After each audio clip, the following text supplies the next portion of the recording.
예, 9장 행복과 불행을 넘어선 곳에 평화가 있다. 음. 행복에 1위하고 불행에 1비하고 할 이게 필요 막 없다. 왔다 갔다 하는데 음. 예, 행복과 불행을 넘어선 곳에 평화가 있다. 음. 250페이지에 그 마르쿠스 아우렐리우스가 이런 말을 했다라고 이야기가 나와요. 250페이지 제가 잠깐 좀 보겠습니다.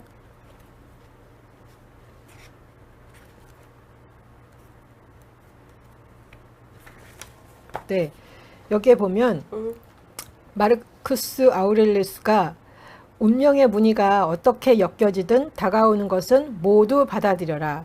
이 세상에 당신의 욕심을 완전하게 채워주는 것이 어디 있겠느냐. 대부분의 사람들은 크나큰 고통을 경험하고 나서야 비로소 저항하는 마음을 버리고 받아들이고 용서합니다. 그렇게 하자마자 즉시 위대한 기적이 일어납니다. 악이라고 여겼던 것들을 통해서 의식이 활짝 열리고 고통이 내면의 평화로 바뀌는 것입니다. 이 세상의 모든 악과 고통은 이름과 형상 너머에 있는 우리의 진정한 모습을 일깨워주기 위해서 거기 존재합니다. 우리의 제한된 관점에서 악이라고 알고 있는 것이 사실은 지고지순한 선의 일부인 것입니다. 그럼에도 이런 일은 용서하지 않으면 일어나지 않습니다. 당신이 모든 것을 다 받아들이고 용서할 때까지 악은 구제받지 못하고 악으로 남아있을 것입니다. 악이 구제받지 못하고 악으로 남아있을 것이다. 말 자체가 되게 재밌죠. 구제받지 못함. 네. 악도 결국은 구제를 받아야지 사실은 우리가 편안해지는 거잖아요. 그렇죠. 예. 예. 수용에 대한 개념이니까요. 그죠. 예. 이것도. 그리고 아우렐리우스가 운명의 무늬가 어떻게 엮여지든 다가오는 모든 것을 받아들여라. 이 세상에 당신의 욕심을 완전하게 채워주는 것이 어디 있겠느냐. 난 있는 줄 알고 열심히 찾아봤거든. 네. 찾아봤더니 없더라고. 네. 그렇죠. 욕심을 너무, 채울 건 없죠, 사실. 너무 좌절스럽더라고요. 그렇죠. 근데 되게 이거는 약간 저한테는 마음이 헉하게 하기는 한 거예요. 모든 걸 그냥 받아들이라라고 얘기를 하는 거는 전면적으로 이제 내 심장으로 내 몸으로 느끼라라고 얘기를 하는 부분인 거잖아요. 그러니까 약간 두렵기도 한 그런 느낌이 있어요, 사실은. 그렇죠.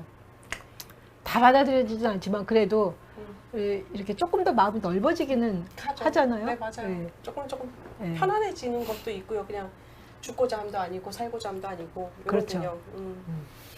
256페이지에 영적인 깨달음을 위해서는 반드시 하강주기가 필요하다. 실패를 하고 깊은 상실감이나 고통을 경험해야만 영적인 차원으로 들어갈 수 있다. 육체 에너지도 상승과 하강주기 지배를 받는다. 257페이지에도 이런 이야기가 있습니다. 재생산을 위해서는 침체기가 절대 필요하다. 마음과 동화되어 있으면 성공과 같은 외부 요인으로부터 자존심과 정체성을 찾으려는 경향을 보인다. 그러면 침체기를 인정하고 있는 그대로를 허락하기가 어렵고 불가능해진다. 그래서 당신을 구성하는 조직의 지성이 자기 방어선으로 당신을 멈추게 해 재생산할 수 있는 기회를 주기 위해서 질병을 만드는 것이다. 네. 상승기는 받아들이는 거 되는데 침체기를 받아들이는 거는 진짜 어렵더라고요. 젊었을 때도 어렵긴 한데 나이가 조금 더 들면서 사실은 침체기를 받아들이는 게 조금 더 어렵지 않나라는 생각이 드는 거예요. 그러니까 그것도 이제 여기에서 보면 사실은 내 자신이 아니라 나를 이제 둘러싸고 있는 여러 가지 것들, 환경들 때문에 더 그런 것 같기도 하고 그런 생각이 드네요.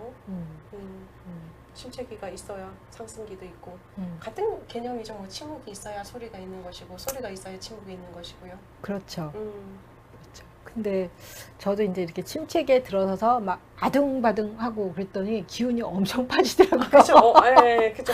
침체기 때문에 가만히 있어야죠. 근데 내가 어떻게 하면은 이 침체기를 좀 빠져나볼 수 있지 않을까? 내가 게을러서 이 침체기가 온 거 아니야? 막 이 생각이 있는 거죠. 그렇죠. 나 자신이 에너제틱하다라는 걸 끝까지 믿고 싶은 거죠. 삶에서조차도, 일에서조차도. 그런 것도 있고 내가 잘했으면 이렇게 침체기가 왔을까? 뭐 이런 생각이 되게 강했던 것 같아요. 그렇죠. 근데 삶은 어차피 뭐 내가 원하는 대로 흘러가지는 않으니까요. 예, 그냥 이렇게 굴곡이 있다는 것 자체를 인정하면 좀 기운을 덜 뺄 텐데, 그죠? 그렇죠. 예. 알면서도 사실 인정이 잘 안 되잖아요. 막상 닥치면 안 되더라고 인정이. 그럼요. 인정 안 된다기보다 하기가 싫은 거. 정확하게 표현하면 하기 싫은 것 같아요. 저는 인정하기 싫음. 침체기가 있음이 인정하기 싫음. 그렇죠. 예. 억울함도 있고, 예. 뭐 적어도 내가 이 정도 했으면 이 정도 해줘야 되는 거 아니야? 이런 마음도 있는 예. 거고, 예. 여러 가지 예. 감정들이 나오죠. 그래서 261페이지에 그 구약성서의 그 전도서 이야기를 하는데요. 하늘 아래 벌어지는 일을 살펴보니 모든 것이 헛되다. 바람을 잡으려 하는 것처럼 헛되다. 바람이 잡히나요? 안 잡히죠. 안 잡히는데 그걸 그렇게 잡아 보려고 하고 또 이제 그런 이야기가 있어요. 승려가 되고 나서 20년 동안 배운 것 하나. 생겨나는 모든 것이 사라지더라. 공수를 공수거죠. 너무 득도한 사람처럼 얘기하시잖아요. 아, 너무 허무하네요. 네. 네? 바람처럼 잡혀지지도 않고 생겨난 것은 다 사라지더라. 인정해야 되는데. 그렇죠. 인정은 해야 되죠. 근데 그런 부분 자체가 사실은 우리가 끊임없이 현실에는 세계를 추구한다라는 얘기인 거잖아요. 바람이 잡혀지지 않는다고 해서 바람이 없는 건 아니고. 그러네. 침 묻히면 바람 느껴지잖아요. 침 묻으면 이렇게 우리 초등학교 때나 중학교 때 배우잖아요. 그래요? 바람이 어디서부터 흘러오는지 그 판별하는 방법. 침을 묻혀라. 그러면 불어오는 것이 침하고 마주칠 때 시원하게 맞닿는다 그래요. 그래서 바람이 있네 라고 느낀다고 그러거든요. 그렇구나. 현시되지 않는 부분에 대해서 우리가 여전히 답답해하는 부분이 있다라는 걸 알려주는 거죠. 난 열심히 하면 바람이 잡힐 거야. 막 이런 거였죠. 그렇죠. 근데 누구나 다 그런 것 같아요. 저도 뭐 바람 잡고 싶죠. 근데 안 되는 거죠, 여전히. 네. 그러면서 삶에 저항하지 않는 것은 은총과 평화의 빛 속에 존재하는 것이다. 그러면 더 이상 좋은 것도 나쁜 것도 없다. 그런 것에 의존하지 않는다. 그리고 역설적으로 눈에 보이는 형상에 의존하는 마음이 사라지면 현실적인 삶의 조건이나 외형적인 살림살이도 전반적으로 크게 향상되는 경향이 있다. 오히려 눈에 보이는 걸 추구할 때는 삶이 그렇게 향상되지 않는데 그냥 눈에 보이지 않는 세계를 그냥 인정하고 그냥 삶을 인정했을 때 오히려 눈에 보이는 삶의 그런 것들이 향상되는 것들이 보인다. 역설이죠. 네. 우리가 보이는 것만 추구하잖아요, 사실은. 예를 들자면 제가 아는 분 중에 한 분이 저한테 이제 맨날 기도 부탁을 하시는 분이 있으세요. 이거 위해서 기도해 주세요. 그런데 뭘 기도 부탁하냐면 저는 복권 2등 당첨되게 해주세요. 그러면서 아버님이 들어주시겠죠. 저는 1등을 원하지도 않아요. 막 이렇게 얘기하신단 말이에요. 그 말은 뭐냐? 그러니까 이렇게 쉽게 얘기하면 그런 거예요. 우리 눈에 복권이 보이는 거잖아요. 그리고 그 복권 당첨금이 보이는 거죠. 근데 이미 이건 현시된 세계에서 볼 수 있는 거죠. 근데 이미 그러니까 현시되지 않은 세계에서 그분은 더 많은 걸 준비하고 있는데 이만큼 준비했는데 우리는 요것만 달라고 하는 거. 그 개념 아닐까라는 생각이 들더라고요. 생각하는 만큼. 문득 드는 게 사실은 뭐 돈이나 뭐 이렇게 뭐 풍요 이것도 사실은 이게 눈에 보이는 거잖아요. 돈. 그렇죠, 맞아요. 근데 이게 어디서 왔냐? 현시되지 않은 세계로부터 왔다. 맞아요. 그걸 우리가 기억을 하면 마음이 예를 들면 풍성해지면 부요해지면 그게 물질지 세계에서도 부요함으로 나타나는 게 맞잖아요. 맞아요. 근데 우리는 눈에 보이는 거를 계속 추구를 하는데 이게 안 돼. 근데 지금 저도 이제 이 소리 너무 많이 들었어요. 너무 많이 들었는데 잘 와닿지 않다가 오늘 계속 우리가 뭐 현시되지 않은 세계로부터 침묵으로부터 뭐 이렇게 보이는 게 들어온다. 그러면서 조금 더 내가 원하는 게 있으면 현시되지 않는 세계를 내 눈이 거기 어떻게 보면 시야가 열리는 게 풍성해지는 게 지금 방금 한 이야기. 맞아요. 네, 이게 진짜 맞는 이야기구나. 현시되지 않은 세계를 내가 추구하고 현시되지 않은 추구한다기보다 알아가고 거기에 내 자신이 열릴 때 현시된 세계에서 풍성함이 드러나는 게 맞구나 하는 생각이 드네요. 자족의 삶인 거죠. 그렇죠. 우리가 주변에서도 보면 항상 풍요로운 사람이 많은 것을 나누진 않거든요. 풍요로운 사람은 그 풍요로움을 활용할 수 있는 것으로 나누잖아요. 그런데 마음이 풍요로운 사람은 정말 기꺼이 풍요롭게 나누어지는 거죠.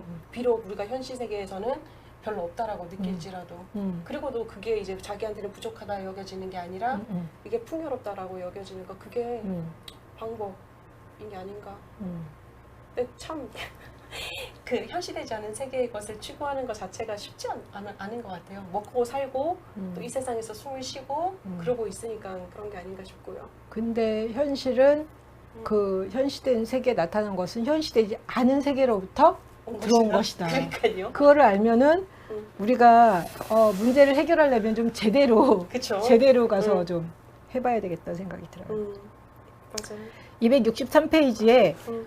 불행해질 때마다 마음을 잘 살펴봐라. 음. 당신이 원하는 대로 살 수 있다고 믿는 마음이 바로 불행이다.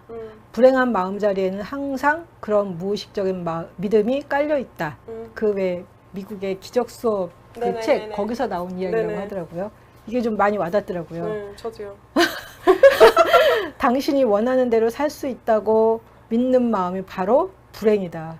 인생은 내 맘대로 안 되잖아요. 네, 그러니까 그렇죠. 내 맘대로 안 되니까 막 화가 나는데 그거는 결국 뒤집어 보면 내 맘대로 될 거다라는 생각이 있으니까 그대로 안 되니까 이제 화가 나는데 그대로 안 되는 게 당연한 거네. 그렇죠. 그게 당연한 건데 우리가 어쨌든 이것도 그 현시되지 않은 세계에 대한 부분인 거잖아요. 그렇죠. 우리가 말하는 이제 절대자 그분의 손길에 대해서 온전하게 인정하지 못함의 부분이기도 한 부분이잖아요. 네. 아, 저는 믿습니다. 다 내어놓습니다. 내려놓습니다라고 하지만 계속 끄트머리를 잡고 요건 아닌 것 같고 요건 아닌 것 같고 이런 부분이 아닌가라는 생각이 들더라고요. 근데 참 마음을 살펴보고 원하는 대로 살고 근데 또 한편으로 그런 마음도 드는 거예요. 그러니까 마음을 살펴보고 내가 행복하게 살기 위해서 내가 원하는 대로 세상을 살아가고자 하는 것이 불행의 씨앗인가?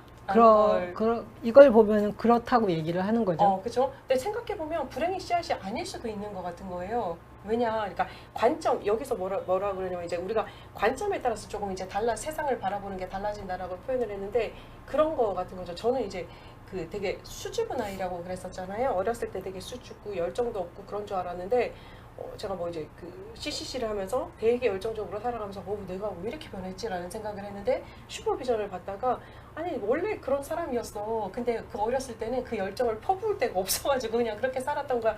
그 말을 듣고 제가 충격을 받았다라고 말씀드렸었잖아요. 근데 그런 개념이 있다 보니까 요즘에는 그런 생각이 들어요. 내가 해보고 싶은 거 모든 거 다 해봐야 되겠네라는 생각. 근데 욕심이잖아요. 그리고 내가 원하고자 하는 방향대로 내 삶을 이끌어가고자 함이긴 한데, 근데 키워드는 하나 잡은 거예요. 그게 이루어지지 않을지라도 나는 불행하지 않을 거다. 왜냐하면 내가 원하는 건 해보는 거였으니까. 네. 그러시면 좌절하지 행복하면, 않는다는 거지. 그렇죠. 그래서 행복하다면 괜찮다라는 음. 얘기를 해보고 싶다라는 생각이 들더라고요. 그리고 해보고 싶으면 길이 열리면 가는 데까지 한번 가보는 거죠. 그렇죠. 아니면 여기까지인가 봐. 뭐가 중요하겠어. 어차피 인생은 네. 한 번 살고 끝이잖아요. 지금 할 수 있는 게 있고 뭐 과거에 못했던 거에서 아쉬워할 필요 없고 그럼 할 수 있는 걸 더 해보고 그게 좋지 않나? 라는 네. 생각 들더라고요. 그리고 뭐 원하는 대로 해볼 수 있다는 것 자체도 굉장히 에너지가 있고 좋은 것 같아요. 그렇죠. 네. 네, 맞아요. 어떤 사람은 원하기만 하고 아예 시도조차를 안 하잖아요. 네, 맞아요. 근데 해보는 거는 되게 좋은 것 같아요. 근데 그 결과를 우리가 장담할 수는 없지만 그쵸. 그래도 시도해봤다는 것 자체만으로도 그리고 만족할 뭐, 수 있으면. 그렇죠. 그리고 해보니까 뭐 되네 안 되네도 우리가 확인이 되니까. 그렇죠. 안 되면 그만이고. 그러니까 그거에 대한 미련을 버리면 사실 그쵸. 별로 두려울 게 없는 것 같아요. 그렇죠. 네? 그럼 행복하죠, 네. 뭐 사실. 네, 맞아요. 네, 맞아요. 좋습니다. 네. 이제 10장 한번 살펴보겠습니다. 10장에 보면 내맡김의 지혜라고 이야기를 하고 있는데요. 네. 205페이지에 내맡김은 패배나 포기, 삶의 도전 앞에 무기력한 것을 의미하는 것이 아니라 삶의 흐름을 거스르지 않고 따른다는 것이다. 이게